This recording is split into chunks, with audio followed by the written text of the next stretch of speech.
She overheard men planning to destroy a duke, so she bought his debt instead. Now they're trapped at the same house party.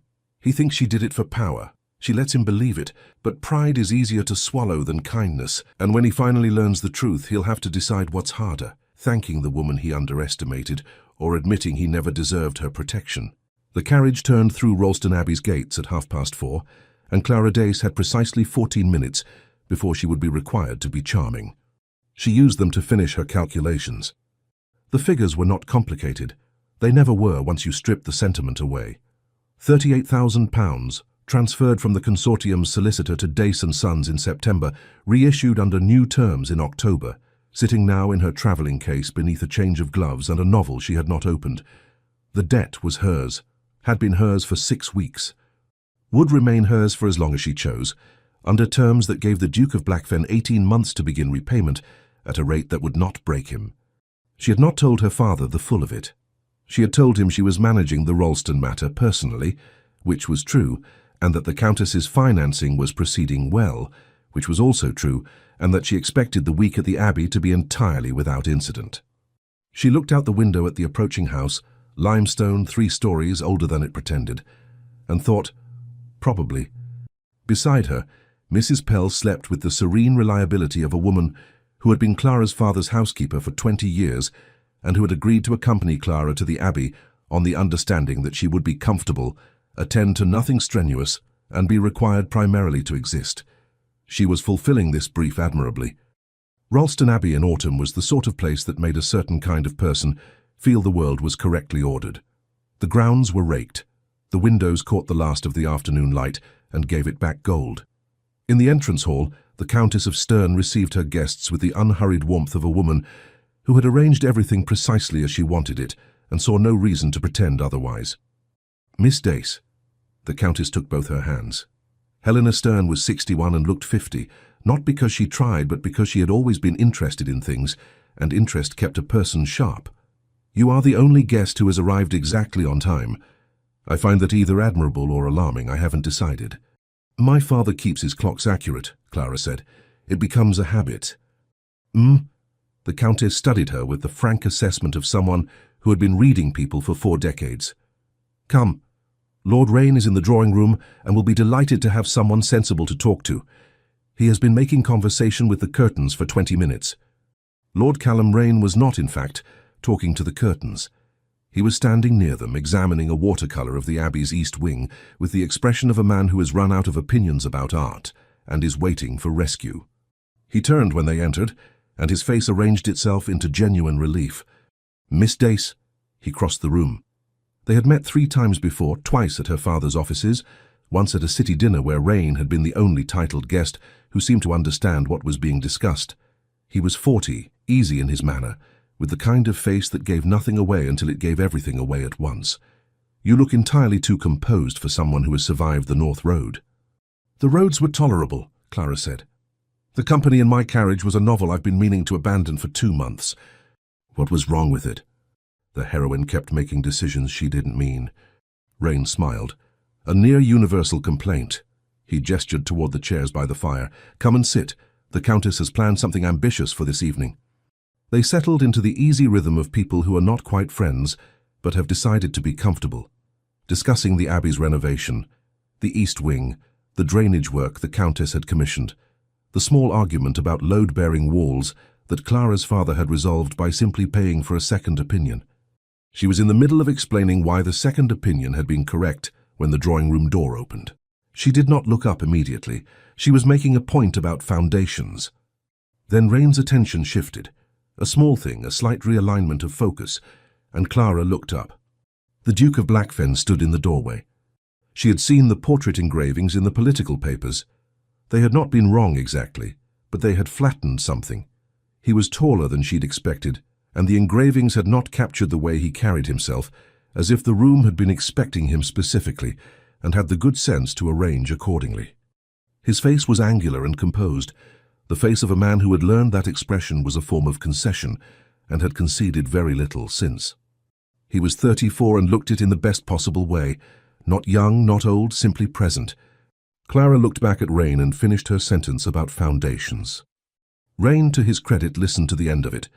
Then he rose and Clara rose with him, and the Countess sailed back into the room with the Duke at her side and the expression of a woman who has just placed the final piece of a composition she has been arranging for some time. "Lord Rain, you know his Grace, of course." The Countess turned. "And Miss Dace, may I present the Duke of Blackfen, Miss Clara Dace, representing Dace and Sons in her father's stead." Ambrose Sterling looked at her. She watched him hear the name. A fractional settling, like a man who has filed something under a known category and closed the drawer. He knew Dace as a bank, as a name attached to figures and the machinery of money that kept the peerage solvent, while the peerage pretended otherwise. He knew Thomas Dace as a useful man of no particular consequence. He did not know this woman's face. She saw him recalibrate briefly before the composure closed over it. "Miss Dace," he inclined his head, "I was not aware that Thomas Dace had a daughter attending." "He has two," Clara said. "I am the one he sent." A pause, minimal, barely measurable. "Indeed." "Your Grace." She held his gaze for precisely the right amount of time, not defiant, not deferential, simply level, and then turned back to Rain. She did not look at Ambrose Sterling again for 20 minutes. She was aware during those 20 minutes that he looked at her twice. Dinner was at 8. The Countess managed her 14 guests across a long table with the quiet authority of a woman who understood that seating was a language, and she was its most fluent speaker. Clara was placed near the center, not beside Ambrose, but within range. Ambrose was 4 seats down on the same side. She could not see his face without turning her head, which she did not do. The conversation moved as it always did at these gatherings, in overlapping currents until someone said something interesting enough to damn the others. A discussion of the autumn season gave way to the theatre, to roads, and then, as it always did in rooms like this, to politics. Ambrose spoke across the table to Rain about the parliamentary session. His voice was measured and exact, a voice that had learned that precision was its own form of authority. He spoke about the upcoming trade bill with the confidence of a man who has read the arguments and found them satisfactory. He made a claim about the bill's likely effect on port duties that was almost correct. Clara picked up her glass. She knew the bill. She knew it better than anyone at this table, because her father had spent 6 weeks in consultation with the bill's opponents, and Clara had taken the notes. Ambrose's claim was off. Not wrong in principle, but off by enough that it would matter in practice. She set her glass down. She said nothing. Ambrose finished his point. Rain responded. The conversation moved. She felt rather than saw Ambrose's attention move to her, not his gaze. He wasn't looking at her directly, but she had been in enough rooms with enough men who believed they were the sharpest person present to recognize the quality of attention that meant, "She knows something." He said to no one in particular, in the lull between topics, "I imagine those in the financial trade have their own view of the bill's implications." Clara looked up. He was looking at her now, with the expression of a man who has extended an invitation dressed as an observation. "Undoubtedly," she said. He waited. She returned to her plate. The table moved on. Across from her, Rain concealed a smile behind his water glass. After dinner, the party distributed itself across the drawing room. Clara was near the window, which looked onto the Abbey's dark grounds, when Ambrose appeared at her left. He did not sit. He was making his way, or appearing to make his way, toward the bookcase 3 feet further along. He stopped at a small table in his path. "Banking families," he said, examining a figurine on the table with the interest of a man who does not care about figurines, "have always had a particular appetite for acquisition." It was general enough to deny intent. The word acquisition was doing considerable work.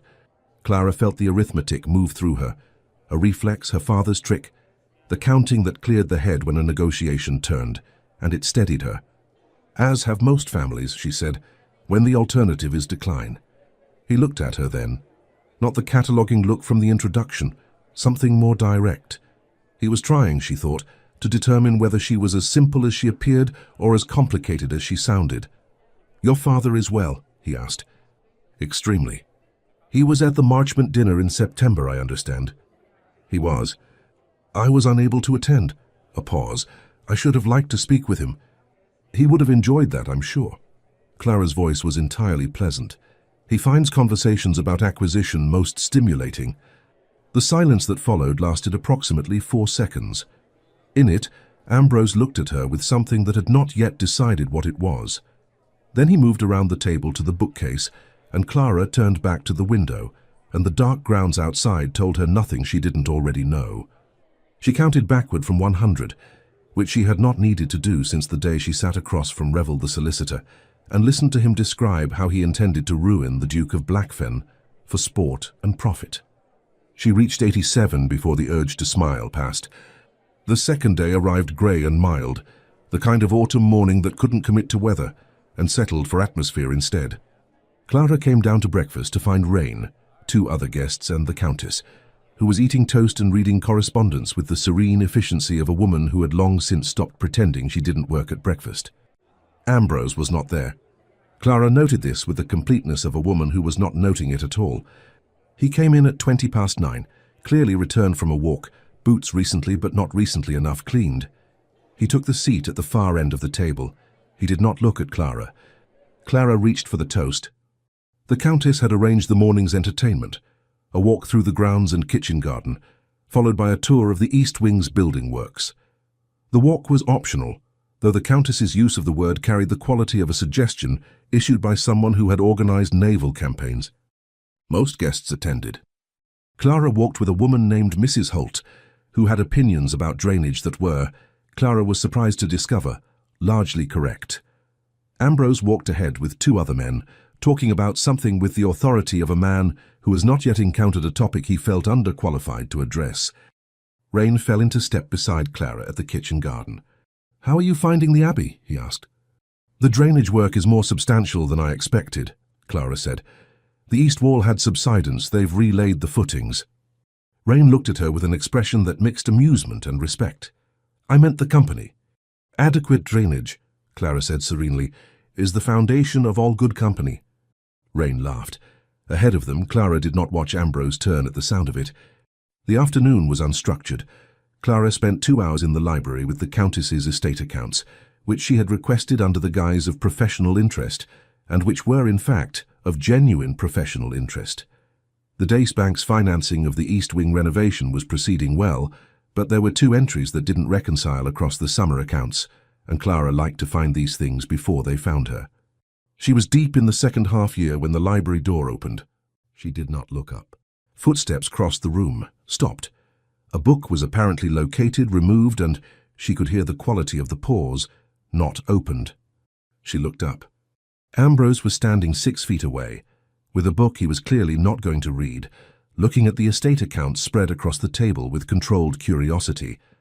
"The library," Clara said, "is large enough for 2 people who have decided not to acknowledge each other." "I am acknowledging you," he said. "I came in, you looked up, that is an acknowledgement." "You're holding that book upside down." He looked at it. He turned it over. He set it on a nearby shelf with the finality of a man who has decided not to compound an error. "Are those the Countess's accounts?" he asked. "They are." "She trusts you with them." "She engaged the bank to manage them," Clara said. "Trust follows the engagement in my experience rather than preceding it." He considered this with what she thought might have been genuine interest underneath the manner. "Does it?" "More reliably than the reverse." He was quiet. Then, "What are you looking for?" "I've found it." She made a note in the margin. "Someone has been counting the timber twice in the summer entries." Ambrose came slightly closer, enough to see the column she was indicating without reading the figures. "How long were you looking?" "About 20 minutes. "And if you hadn't found it?" "I would have found it eventually. I don't leave things unreconciled." She looked up at him. "It makes the final accounting unreliable." "No," he said after a moment. "I imagine you don't." He left shortly afterward without the book, without having said whatever he'd come to the library to say. Clara sat with the accounts for another hour and only thought about him twice, which she considered satisfactory. The card game was the Countess's idea, which meant it was no one's idea and everyone's inevitability. After dinner, the drawing room reconfigured itself around 2 tables, and the Countess distributed players with serene authority. Clara found herself on the left. Rain was already there, shuffling with the ease of a man who played often and well. So was Colonel Marsh, broad, affable, thorough about pheasant and equally thorough about cards. And Ambrose, on Clara's left, close enough that she was aware of the precise distance between his shoulder and hers. The Countess announced partners, Clara and Ambrose, Reign and the Colonel. Neither of them said anything. Clara picked up her hand and arranged it. Ambrose picked up his and arranged it. They did not compare, as partners sometimes did. There was no opportunity, not with opponents watching, but they fell into the game with an efficiency that surprised her. He played precisely. She played precisely. In the second round, she took a risk on a low trump that only made sense if he held a specific card, and he held it, and they took the trick. He glanced at her afterward, the brief inventory of a man recalibrating, and she looked at her hand and decided what to lead next. By the fourth round, they were winning, not by accident. Reign played well, and the Colonel played with great enthusiasm, if limited subtlety, and none of that was enough. Clara and Ambrose had found something, a shared grammar of play, economical and mutually legible, that neither of them had produced by intention. When they took the final trick, Reign leaned back in his chair and looked between them. "You play as though you've done this before," he said.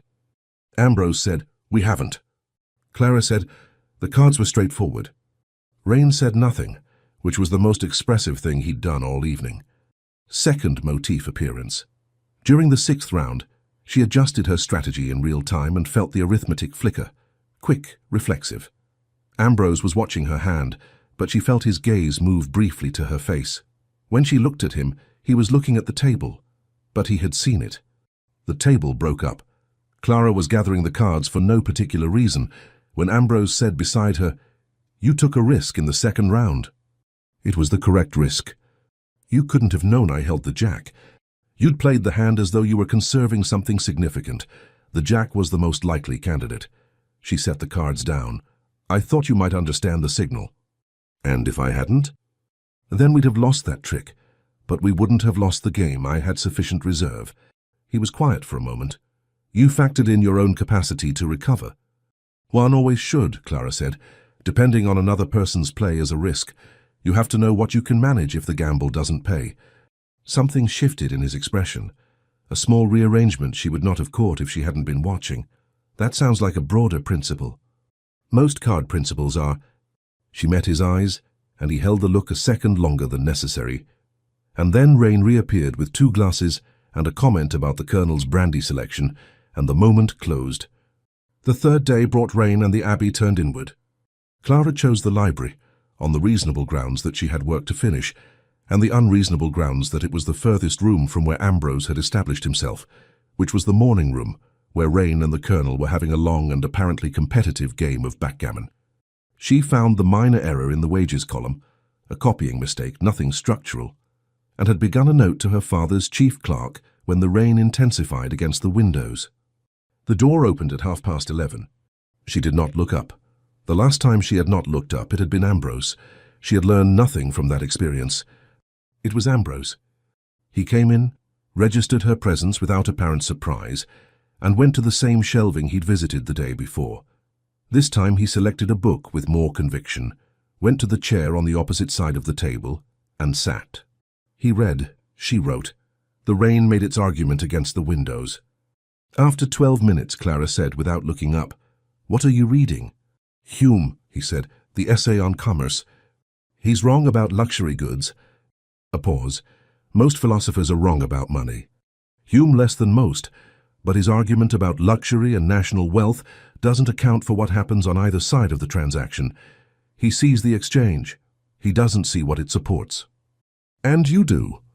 It is my profession to see what happens on either side." She set down her pen. "On the merchant side, there are small producers who depend on that demand to survive. Remove it, and you remove their income. On the buyer's side, there is frequently debt. Debt creates obligation, and obligation creates leverage. And leverage is the actual mechanism by which most social movement happens. Hume thinks money moves people. Leverage moves people. Money is what leverage is denominated in." When she finished, the room was quiet enough that she heard the fire shift. "That," Ambrose said, "is the most direct argument I've heard in this house. Most arguments here are made sideways." "Is yours always direct?" "Not always. But Hume has been dead long enough that there's no point in being tactful with him." She heard him turn a page. They sat in shared silence for another 30 minutes, and at some point Clara became aware that she had stopped noticing the specific quality of quiet that meant another person was present, which was either comfort or inattention. and she was not sure which was more alarming. When Ambrose left, he paused at the door. "Your argument about Hume," he said.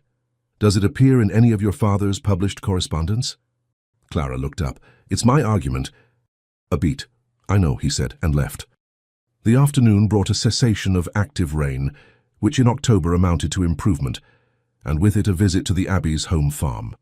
Clara walked with Mrs. Holt and listened to Sir Geoffrey Malt's account of his breeding programme with half her attention, and spent the rest on the Abbey's hedgerow boundary, which needed work she estimated at £60 in the spring. Ambrose was engaged by Sir Geoffrey in a longer conversation than any other guest, about winter feed and the cost of hay. Clara overheard a fragment, and heard in it the specific knowledge of a man who had looked at his own accounts and made careful choices about what could be afforded. She moved away before she could hear more. Lord Ferrys found her on the return path. He was 26, pleasant, and had been arranged into her proximity by the Countess with her usual invisible hand. Clara walked with him and answered his questions about London, and did not find him unpleasant, which was the most she could honestly offer. From across the farm track, she felt Ambrose's attention like a draught from a closed window. When she glanced in his direction, he was speaking to Rain.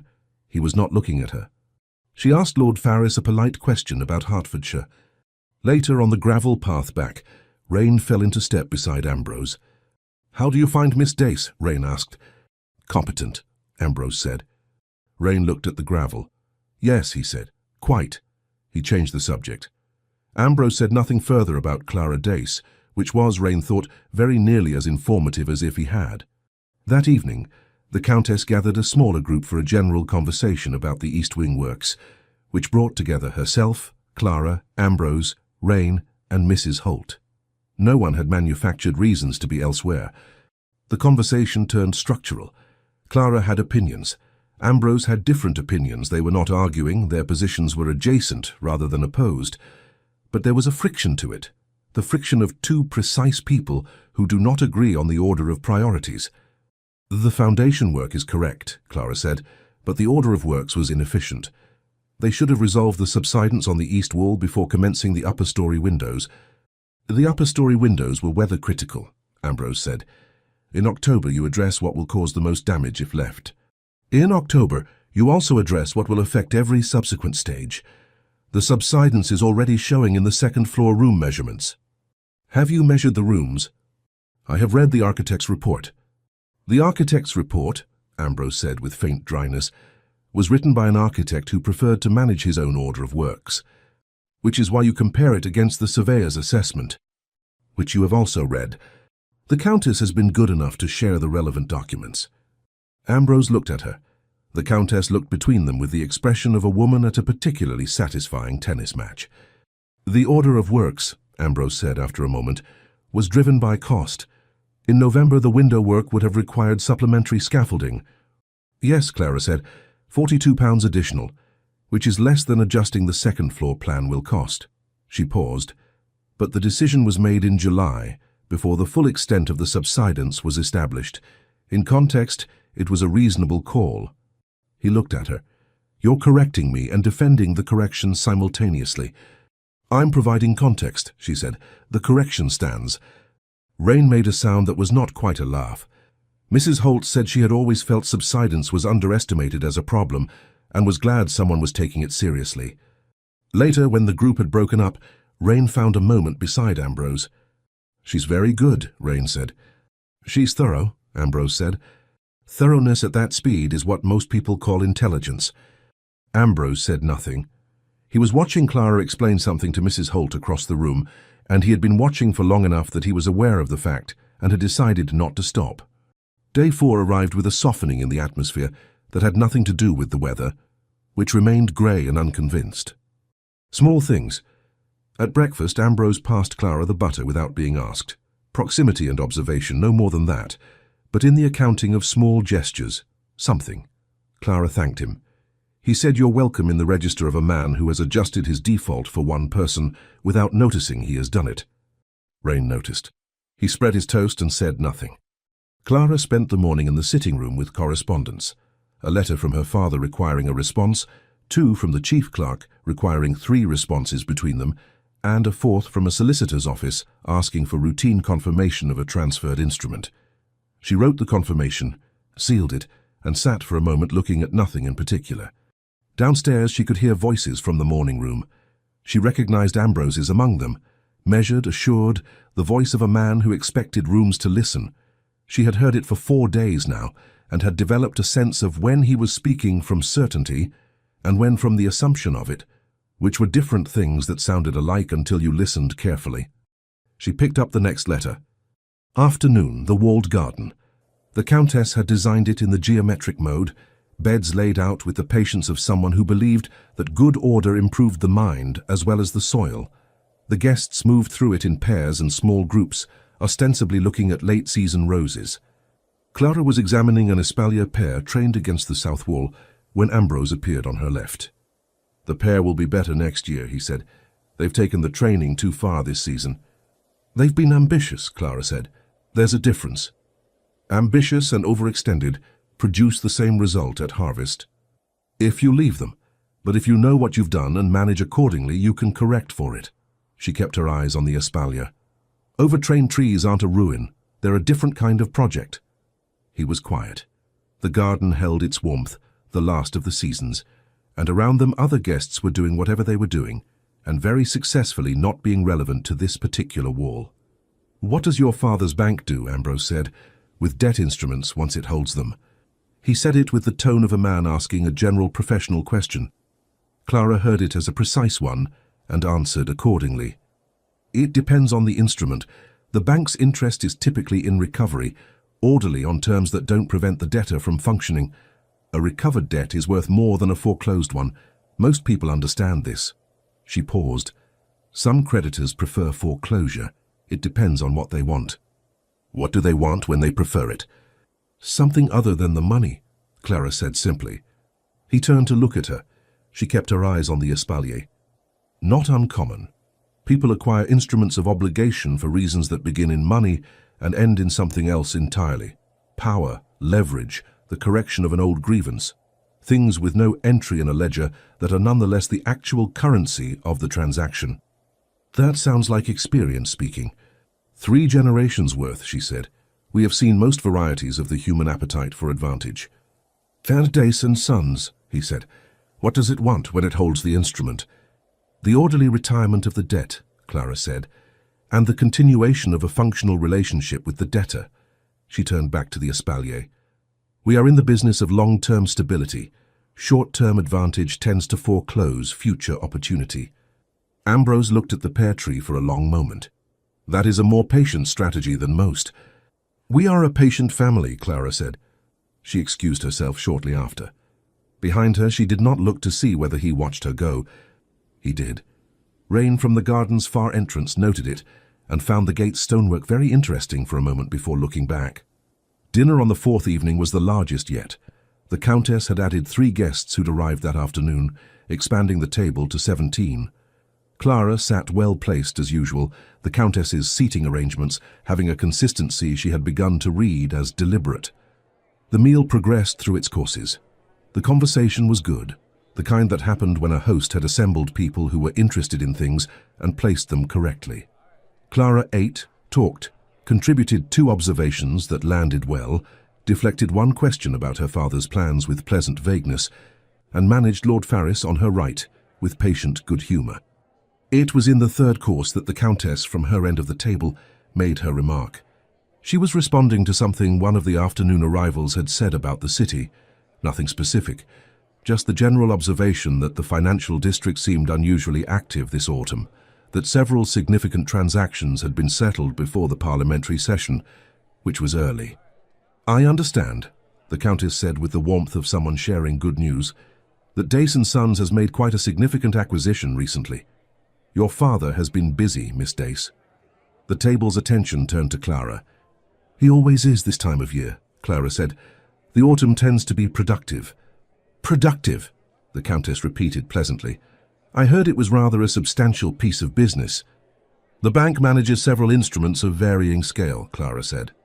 "I'm afraid I can't speak to particulars in a social setting." "Of course not," the Countess said, entirely satisfied. "Very proper." The conversation moved on. Clara picked up her glass. 4 seats down on the same side, she did not look at Ambrose Sterling. Third motif appearance. The arithmetic crossed her mind in the moment the Countess spoke, not the nervous reflex of social calculation, but the specific counting of exposure, the measuring of what had been said against what it might mean to whom. It lasted a second. She was back before anyone could have caught it, or almost anyone. What she did not see, Ambrose, 4 seats down, had glanced at her when the Countess spoke. He caught the moment, the small unfocusing, the half-second of stillness. He had seen it twice before. He filed it alongside the Countess's remark, said something to the man on his right, and ate his dinner with great composure. The Countess at her end of the table refreshed a guest's wine and looked at nothing in particular, and was, by every observable measure, entirely satisfied with how the evening was going. He went over it in his rooms. He was not a man who paced. He found it undignified and only slightly more productive than standing still. But the Countess's remark had set something in motion that would not be stopped by sitting in a chair and being above it, so he stood at the window instead.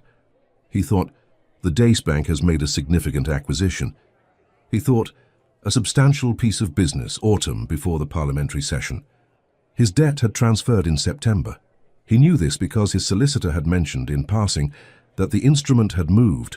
Not unusual, debts were traded regularly by creditors who wanted ready money rather than patience. He had not pressed for details because the terms had been represented as unchanged, and because there was a particular quality of information that a man in his position sometimes preferred to receive at a distance. He thought about Clara Dace in the walled garden, explaining what creditors wanted when they preferred something other than the money: power, leverage, satisfaction, the correction of an old grievance. He thought about the card table, the risk she'd taken. I had sufficient reserve. He thought the orderly retirement of the debt and the continuation of a functional relationship with the debtor. He stood at the window for a long time. He would write to his solicitor in the morning, an express rider, sent with enough urgency to justify the cost, requesting written confirmation of the current holder of the instrument. The reply could not arrive before the morning of the day after tomorrow at the earliest. That was the arithmetic of distance, and it was reliable. He went to bed. He did not immediately sleep. Day 5. The express had gone at first light.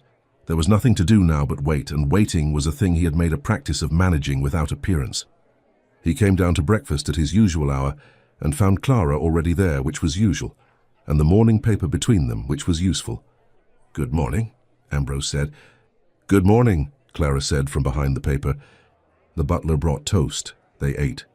Rain arrived at 8:30, looked at the two of them, sat at the far end of the table and reached for the coffee pot with the serenity of a man who has understood more than he was told. The day passed in its segments. A morning ride that did not resolve anything but imposed the useful quality of forward motion. Luncheon. An afternoon in which the various guests occupied the Abbey's rooms with the comfortable independence of people a week into one another's company. Clara in the library as often, Ambrose with papers sent up from London at the desk in the morning room. At some point in the afternoon he set the papers down. He had been reading the same paragraph for 12 minutes, which was not his habit. The paragraph concerned road drainage in the eastern counties, which was relevant to the estate and required his attention, and he could not hold it for more than 3 sentences before his mind returned to the walled garden and the pear tree, and the orderly retirement of the debt. He took the papers upstairs, he changed his coat. He went to find Rain. Rain was in the corridor, emerging from the direction of the drawing room. "How do you find Miss Dace?" Ambrose said. Rain looked at him. It was the first time Ambrose had asked this question, and Rain treated it with the seriousness it deserved. "Formidable," Rain said. "Precise, considerably less easy to read than she appears." A pause. "Why?" "No particular reason," Ambrose said. "Of course not," Rain said, and went back the way he'd come. After dinner, the party settled into the drawing room for music, a guest who played well, another who sang with competence, and the room took on the comfortable ease of a gathering that has found its register. Clara was near the fireplace, listening. Ambrose found himself at some point in the second piece on the other side of the same fireplace. They did not speak. The music covered the silence between them, which was no longer the silence of two people ignoring each other, but something that had not yet decided what it was. After the third piece, in the general movement and conversation that followed, he said quietly, "The Countess's remark at dinner, about the acquisition." She did not look at him. "Yes." She timed it. "The Countess times most things. And yet you seemed calm." She turned to look at him, and her expression was perfectly composed and her eyes were completely attentive, and she said, "Did I?" It was not a question. Rain, across the room, glanced in their direction, then looked back at the pianoforte with great interest. Ambrose said, "The Dacebank's acquisitions are on public record. We're registered." "They are. Registration is a matter of legal form. It may take some weeks. Some weeks or fewer, depending on the instrument." "Depending on the instrument," she agreed. He said finally, quietly, "Miss Dace." She looked at him. He had begun the sentence without knowing where it ended, and the possible endings were numerous, and none of them were ones he would say in a drawing room with 14 other people and a soprano. "Your Grace," Clara said with perfect courtesy. She turned back to the fire. He used the next movement of the room to move away. He did not look back at her, which required a specific and definite decision. That night, he sat at the small desk in his room and wrote out what he knew.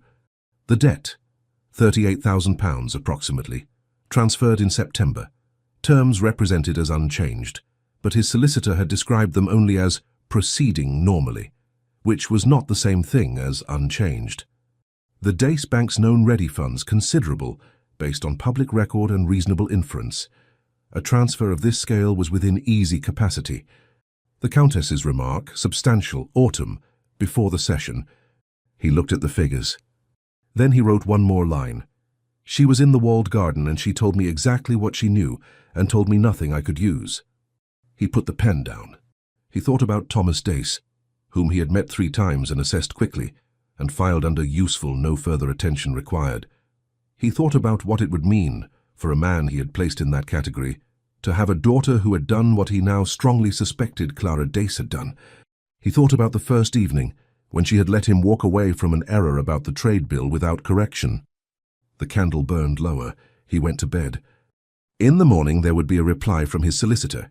Then he would know, and knowing was at minimum a foundation. The letter arrived on the morning of the 7th day. Ambrose was at the small desk in his room when the Abbey's footman brought it. A private arrangement he had made with the butler on day 5, that any express addressed to him personally should come directly upstairs rather than be placed with the general post in the hall. He recognized his solicitor's hand. He broke the seal. 3 paragraphs. The first confirmed the transfer. The second named the current holder of the instrument, Miss Clara Dace, acting through Dace and Sons. The third outlined the revised terms, which his solicitor described, in the careful language of a man who knew when something unusual required neutral presentation, as materially more favorable than the original conditions of the note. He read it twice, folded it, put it in his coat pocket. Materially more favorable. 18 months at a rate of repayment graduated so carefully that the first year would barely register against the estate's income.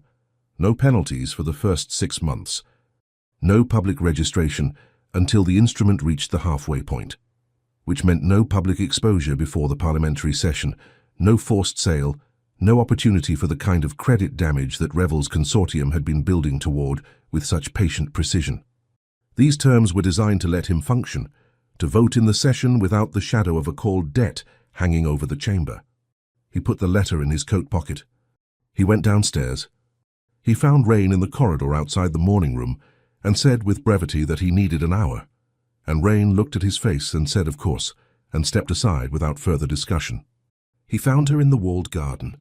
She was near the south wall looking at the espalier pear, the same tree the last morning of the party. The carriages due at 11. She had a pair of gloves in her hand that she was not wearing, a habit he had noticed over the course of the week, and she was looking at the tree with the focused attention of a woman, thinking about something other than what she appeared to be looking at. She heard him coming. Her posture shifted very slightly, the small adjustment of a person who has registered an approach and decided how to receive it. She turned before he spoke. She saw his face. Her expression did not change, but she went still in the way of someone who has been expecting a specific conversation and is noting its arrival. "Your Grace," she said. "Miss Dace." He stopped 6 feet from her. The letter was in his coat pocket and he was aware of its weight. I received a reply from my solicitor this morning. I see, she said. I think you know what it contained. I imagine it contained information about a financial instrument. It named you, he said.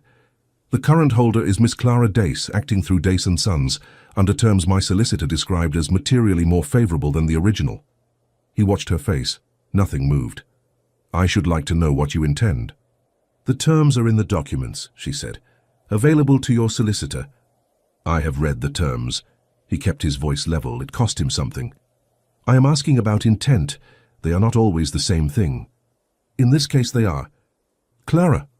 He said her given name without deciding to, and caught himself and did not correct it. She looked at him directly. What are you doing? I am holding a debt instrument, she said, on terms available in writing. The terms are extraordinarily generous, he said. They are the terms of someone not interested in the debt. A step forward. I want to know what you are interested in. She was quiet. From somewhere beyond the garden wall, two guests were having a distant conversation, their voices reduced to texture. I am interested, she said, in the orderly retirement of the instrument. That is not an answer. It is the correct one. It is the professional answer, Ambrose said. I am asking for a different one. Clara looked at him with something that might, in a less composed face, have been frustration. I have given you a letter of transfer, generous terms, 18 months, no public registration before the session. What is it that you think I owe you in addition? An honest explanation, not a ledger. The ledger is honest. Then tell me what is not in the ledger. She was still. He was closer now than the walled garden should have made comfortable, and she did not step back. He noted this. He also noted that she did not step forward, which was its own information. You bought this before the parliamentary session, he said. The timing was deliberate. Timings generally are. There was a consortium, 3 creditors, a solicitor named Revel. He watched her face. You know that name. I have been in my father's offices. Revel went to your father's offices because he needed ready capital to execute a public sale. Time to expose my credit at the worst possible moment, before the session, when I needed to be untouchable. He paused. The words had a quality he had not anticipated, said aloud in open air. Your father declined. He did. And then the instrument transferred to you personally. Through the bank, she said carefully. The legal structure. Clara. The name again, and this time he did not try to correct it. Do not give me the legal structure. She held his gaze. Something moved across her face. Not the arithmetic, not this time, but something underneath it. Something that had not been visible before and was visible now only because the distance between them had narrowed past the point where it was easy to maintain. The terms are what they are, she said. The timing was mine. I acquired the instrument before the consortium could execute the sale because the alternative... She stopped. The alternative was not something I chose to allow. Why? The terms... Why? He said again. Not the terms, not the structure. Why did you personally acquire my debt? She looked at him for a long moment. Because I was in my father's offices when Revel outlined the plan, she said. I heard what he intended. The instrument was available. I had the means, and the alternative seemed unjust. Unjust, he repeated. Yes. He looked at her. The words sat in the October air between them, plain, undefended, not a negotiating position, just the word, just the reason. You intervened, he said, out of a sense of justice. If you prefer. I don't prefer it, he said. I find it considerably harder to manage than the alternative. What was the alternative? That you did it to have something over me. He said it flatly. That is what I assumed, that is what made sense. Clara looked at him, and for a brief moment her expression was unguarded.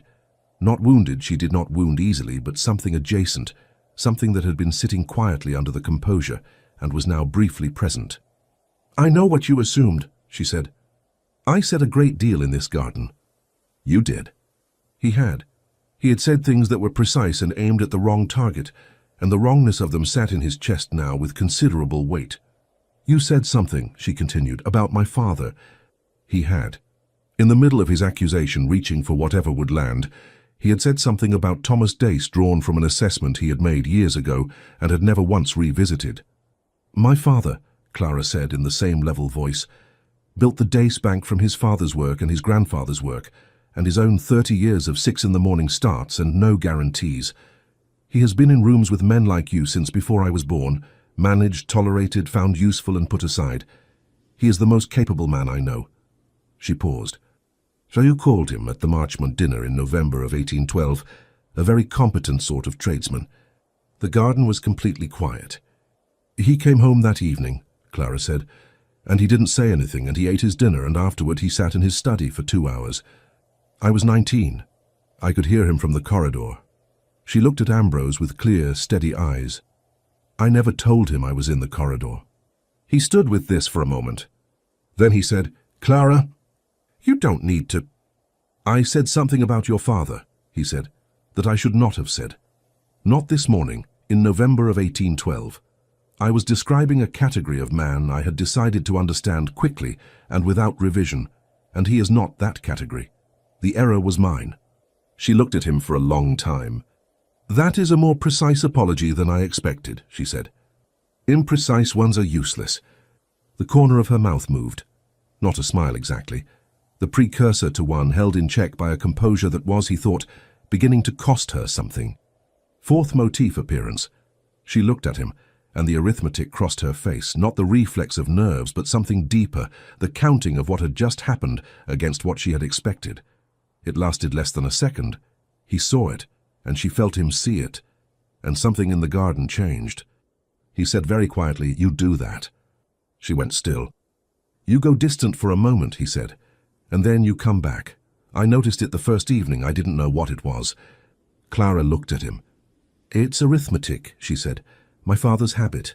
When I am uncertain, I count. It steadies the mind." "What were you counting just now?" She held his gaze.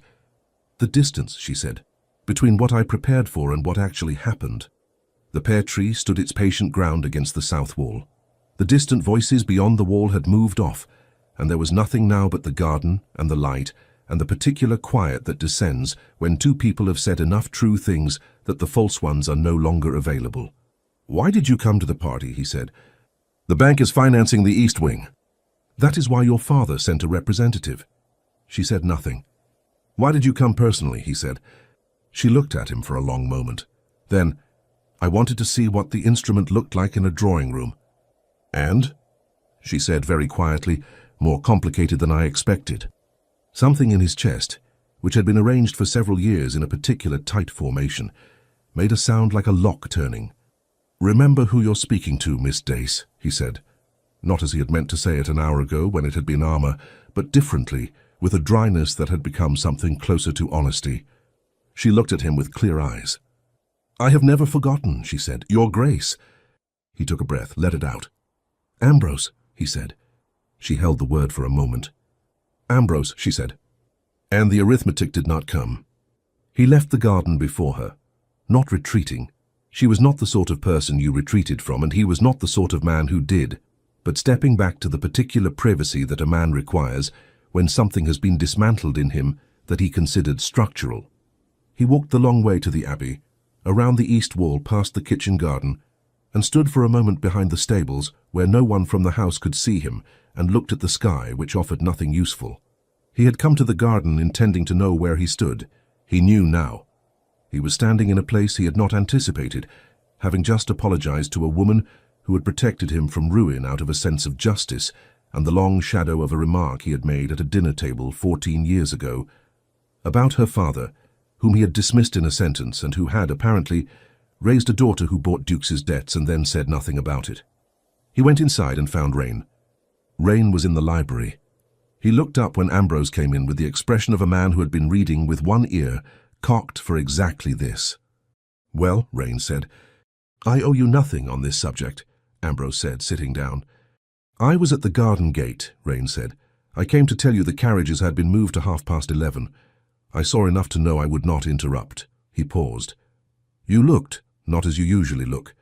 "I went to accuse her," Ambrose said. "I was wrong." "Wrong about what she'd done?" "Wrong about why." He was quiet for a moment. "She bought it because she overheard Revel's plan and thought it unjust. No further motive, no leverage, no advantage sought." He looked at the bookshelf opposite. "And I stood in the garden and said things about her father." Rain was still. At the Marchmont dinner in 1812, Ambrose said, I called Thomas Dace a very competent sort of tradesman. She was 19. She heard about it. He came home and sat in his study for 2 hours. Ah, said Rain very quietly. I had not previously considered, Ambrose said, that the things one says at dinner follow one. They generally do. Rain picked up his book. What will you do? I will go and see Thomas Dace, Ambrose said, within a fortnight. Rain turned a page. And Miss Dace? Ambrose looked at the fire for a moment. The carriages are at 11:30, he said. I have some time yet. He found her in the corridor outside the library, pulling on her gloves.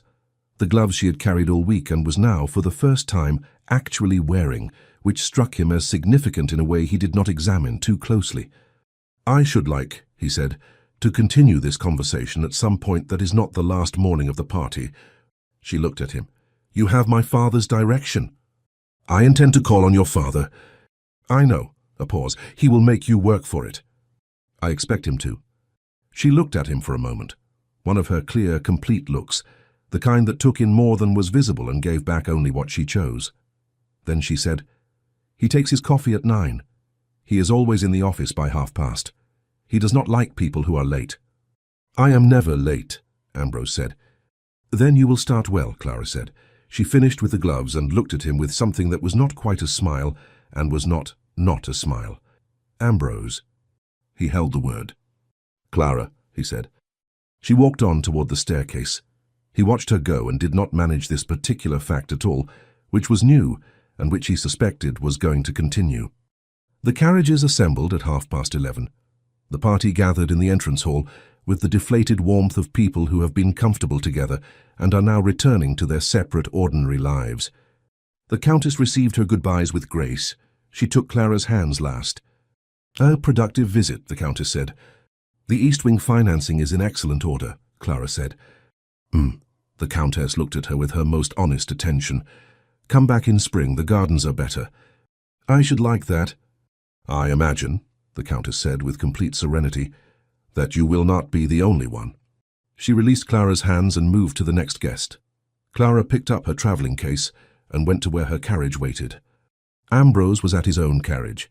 He handed her something, a card, his solicitor's direction on one side, his own written on the other, in a hand as precise as she had expected. For any correspondence about the instrument, he said, with the faintest suggestion that he meant something else entirely. Of course, she said, with the faintest suggestion that she understood him perfectly. He handed her in. He held her hand for a moment in the way that was not entirely functional. She sat, the door closed, the carriage moved. She looked out the window as the Abbey's gates passed. She did not look back. She was thinking about spring and about a man standing at a carriage who had stopped pretending he was not watching her go, which was, she thought, a very good beginning. She opened the novel. She read 4 pages. Then she put it away and looked at the road ahead and did not count anything at all. The fortnight Ambrose had promised became 10 days. Clara was at her desk on a Tuesday morning, working through the correspondence that had accumulated in her absence, when Briggs appeared in the doorway with the particular expression of a man relaying information he found professionally interesting. The Duke of Blackfen is below, Miss Dace, asking for Mr. Dace. Clara set down her pen. Show him to the private anteroom. Tell him my father will be with him at noon. He is in the Coventry meeting until then. She paused. Tea, Briggs, and the good cups. Briggs withdrew. Clara resumed her correspondence. She heard from the floor below the measured quiet of a duke being received correctly, not like a common creditor, not in the public hall, but in the private anteroom with tea and a fire, and the implicit message that Thomas Dace finished his prior engagements before beginning new ones. This was not a slight. It was, in the language of the Dace Bank, a statement of position. She worked until 5 to 12. Then she straightened her desk, walked downstairs and arrived at her father's office. At the same moment, Thomas Dace emerged from the Coventry meeting. Thomas Dace looked at her. She looked back with the expression of a daughter who has something to say and is choosing when to say it. I see, her father said, in a tone that meant he saw a great deal more than he intended to comment on in a corridor. He turned toward the anteroom. Come. Thomas Dace's office was a room that had been arranged once 30 years ago and not touched since on the grounds that it worked. There was a desk, 3 chairs, a window onto the street, and a fire that was always lit from October to April. Ambrose was already standing when they came in. He had risen correctly at their entrance, and Thomas Dace looked at him with the steady attention of a man who had sat across from every variety of consequence and was not going to arrange his face for any of them. "Your Grace," Thomas Dace said. He sat. He gestured to the chair across the desk. "Sit." Ambrose sat. Thomas Dace folded his hands on the desk. He did not speak. He waited. Ambrose said, "I owe you an apology." Thomas Dace said nothing. "At the Marchmont dinner in November of 1812, Ambrose said, "I described you in terms that were dismissive and wrong. I was describing a category of man I had decided to understand quickly, and you are not that category. The error was mine." The office clock ticked. Somewhere in the building, the Coventry party was being seen out. Thomas Dace looked at him for a long time. "The Marchmont dinner," he said, "was 14 years ago." "Yes." "It took you 14 years. "I required additional information," Ambrose said. A pause. "Clara provided it. Clara purchased my debt, preserved my credit, came to a house party, argued with me about espalier pairs, and let me accuse her of doing it for advantage when she had done it for no advantage at all," Ambrose said. "She provided a thorough education." Thomas Dace was quiet for a moment. He looked at his daughter. Clara said nothing. She had positioned herself to one side of the desk, not behind it, not across from Ambrose, but present, which was where she needed to be, since the instrument was legally hers, and the business of its resolution was partly hers to conduct. "Espalier pairs," her father said. "The order of works was ambitious," Clara said. Something in her father's face rearranged itself, not a laugh, adjacent to one. He looked back at Ambrose. "You will answer my questions about the estate and your plans for the next 5 years." "Yes," Ambrose said. "Accurately." "My accuracy is not in question." "Your accuracy about things that mattered," Thomas Dace said, "has been in question for 14 years. I am checking whether the revision is thorough." Ambrose held his gaze. "Ask your questions." He did. For 40 minutes. The estate's income, the outstanding works, the tenants, the north pasture drainage that had been deferred twice. Ambrose answered each one with the complete precision of a man who had no intention of being caught in anything. At one point he said, without prompting, that the cash difficulty of the past 3 years had come from his father's estate, and a winter that had cost more than anticipated, and that he had managed it without borrowing against the land, because borrowing against the land was the beginning of a particular kind of ending, and he had not been prepared to countenance it. Thomas Dace noted this without expression. Clara, at the side of the desk, did not look at Ambrose. She looked at her father's notes, and the notes told her what they always told her, that her father had arrived at his conclusion in the first 5 minutes, and was now building the evidence that supported it. At the end of 40 minutes, Thomas Dace set down his pen. "You want to marry my daughter," he said. "I should like to ask your daughter if she will marry me," Ambrose said. "I thought it correct to speak to you first." "She will have an opinion," Thomas Dace said. "She has an opinion on everything," Ambrose said. There was no indication that this was a complaint. Thomas Dace looked at Clara. "The instrument is yours," he said. "The decision is yours. I will say only this." He picked up his pen. "The north pasture drainage. I want it in the agreement." "Done," Ambrose said before Clara could speak. Thomas Dace wrote something in his notes. "You may use the office," he said. He rose, he went to the door and paused, and looked at Ambrose Sterling with the expression of a man filing something under a revised and permanent category. "Miss Dace," he said, meaning his daughter, "handles the accounts." "I know," Ambrose said. Thomas Dace left. The door closed. The office was Clara's now, at least for the next few minutes, and Ambrose was standing in the middle of it, and the November light came through the window at the low, honest angle it always did at this hour. Clara stood beside her father's desk, one hand on the surface, the way she stood when she was thinking clearly and wanted the room to know it. "Ask me," she said. He looked at her. He was not composing a speech. He was simply there, direct and considered, the face she had learned to read and intended to spend a considerable time reading further. "Will you marry me?" he said. "Not because of the debt or the session or the espalier pairs, because I find you the most honest and capable and interesting person I have encountered in years, and the week at Ralston was the first week in some time where I did not have to perform the management of anything. I should like more weeks like that." Clara looked at him. "That is better than the version you had prepared when you came in this morning," she said. He paused. "What was wrong with the first version?" "It began with the debt." "That was the opening," he said. "I revised it." "I know, it became honest around the third line." She looked at him. "Say the last part again."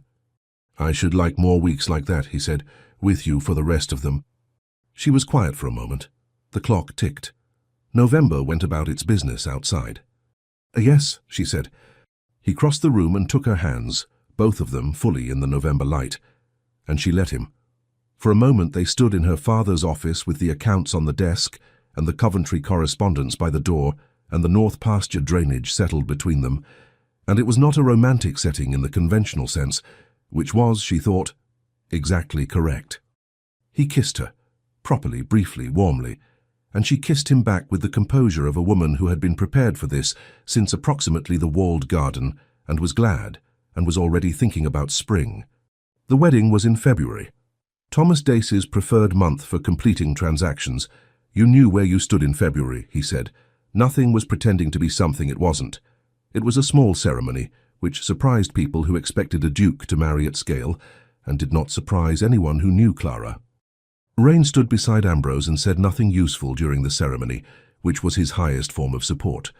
The Countess of Stern attended and looked extremely satisfied with herself, which no one commented on because it was accurate. Thomas Dace walked his daughter in with the expression of a man whose calculations have come out correctly, which for Thomas Dace was the closest thing to visible emotion that could reasonably be expected. Clara wore her mother's ring on the correct finger. Blackfen in March was better than Ambrose had described it, and different from what Clara had imagined from the accounts, which were always a partial picture. The house was large and cold, and full of the dignity of buildings that have been maintained carefully and without show for several generations. The grounds were wet with early spring. The North Pasture drainage was, she noted with private satisfaction, already half finished. Ambrose showed her the estate books on the second morning. He came into the study where she had established herself, the room with the good east light which was sensible, and sat across from her and opened the ledger and said, "The south roof needs attention by autumn. I should like your view on the order of works." Clara looked at the ledger. She looked at him. "It depends on the drainage completion. If they finish the North Pasture by May, the same men are available for the roof in June." She ran her finger down the column. "This entry, the east stable repairs, deferred from the year before last?" "The year before." "You'll want those done before winter. The structural note is already showing strain." She reached for the pen in her father's penholder, which she had brought from London because it was the right weight, and made a note in the margin. He watched her make it. "Give me the contractor estimates and I'll have a revised schedule by this afternoon." "I have them upstairs." "Bring them," she said. "I'll have it done before dinner." He looked at her for a moment. She looked at the ledger. "I kept the same men through the connected works," he said. "Your advice from the Abbey conversation about the East Wing." She had told him at Rollston that retaining contractors across sequential works was more efficient than sourcing new ones for each project. She had said it as an observation about the Abbey. He had applied it to Blackfen. She looked up. "Good," she said. He went upstairs to get the estimates. She turned back to the ledger and found the next entry that wanted attention, and the pen in her father's penholder moved steadily through the columns, and the March light held, and Blackfen settled around her with the quiet of a place that has been waiting for something and has now received it. June, London, a parliamentary dinner at which Ambrose was required, and Clara attended as his wife, and which was, in certain quarters of the room, still being calibrated. Lord Holwell made his way to Ambrose after the third course and began discussing the trade amendment with the authority of a man who has read a summary and found it sufficient. He addressed Ambrose entirely. Ambrose heard 2 sentences, then, "My wife has more current figures on the port duty question. Clara?" Lord Holwell looked at Clara. Clara looked at him with the composure of a woman who had been in rooms like this since she was 19. "The projected revenue figures for the eastern ports are overstated," she said. "The calculation doesn't hold because it doesn't account for redistribution through the smaller inland routes, which absorbed a significant share of the volume when a comparable adjustment was made in 1819. If you are basing your position on the government's figures, I would recommend requesting the supplementary tables from the Board of Trade clerk directly. They are not widely circulated." Lord Holwell looked at Ambrose. Ambrose looked back with the expression of a man who has nothing to add. Across the room, Rain raised his glass without looking in their direction. Clara knew it was for her. October, a morning at Blackfen, a year from Ralston. Clara was at her desk. The estate accounts were current. The roof had been done in July, well within budget. The north pasture drainage had resolved the water problem that had cost the east hay crop twice running, and the accounts for the first full year at Blackfen were in a condition her father described, when he reviewed them, as rather more than satisfactory. She was not working on accounts this morning. She was sitting with her hands flat on the desk, and the pen untouched and the east light moving slowly across the surface, and she was thinking about spring, specifically about spring, about what spring would look like this year and what it would contain. She heard Ambrose's step in the corridor. She had learned his step over the course of months, its quality, the way it changed between the house and the grounds, between purposeful and simply moving. This was purposeful. He had come looking for her. He appeared in the doorway. He looked at her hands flat on the desk, at the untouched pen, at her face. He crossed the room without speaking, and sat beside her in the chair that lived at the edge of the desk, because it had been pulled there months ago, and neither of them had moved it back. He put his hand over hers on the desk. She looked at him. He looked at her. Neither of them said anything about spring, because it was the kind of thing that did not need to be said to be entirely understood by both of them. The arithmetic did not come. She was not nervous. She had not been nervous, not the counting kind, in some time. She was something else, something that had no entry in a ledger and could not be denominated in any currency she knew, which was new and which was, she thought, sufficient. Outside, Blackfen moved through its October morning. The grounds, the repaired roof, the sound pasture, the stable block, good for another decade. The east window catching the light correctly, because the foundations were right. She turned her hand under his. He held it. The room held them both, and the morning held the room, and Clara Dace, Clara Sterling, did not count a single thing. Don't forget to like and subscribe, or at least leave a comment if you enjoyed the story.